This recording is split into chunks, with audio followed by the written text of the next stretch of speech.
Dites-moi comment on peut encore manger de la purée mousseline en 2025 alors qu'on peut faire des purées comme ça. Aujourd'hui, on teste la meilleure purée du monde, celle du chef Joël Robuchon.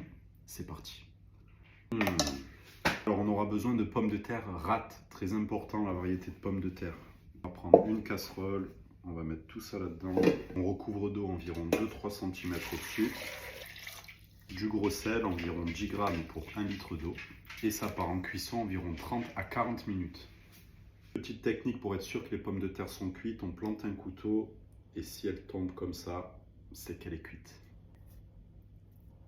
Ensuite, on va passer nos pommes de terre au tamis. Donc, si vous avez une manivelle, un presse-purée, c'est encore mieux évidemment.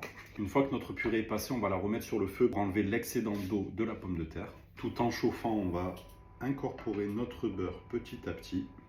Alors à noter que pour 1 kg de pommes de terre, on aura 250 g de beurre environ. Une fois que tout notre beurre est incorporé, on va y ajouter du lait chaud.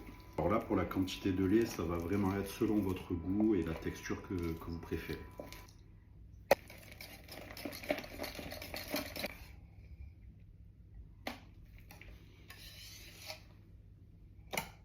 Sel et poivre, évidemment.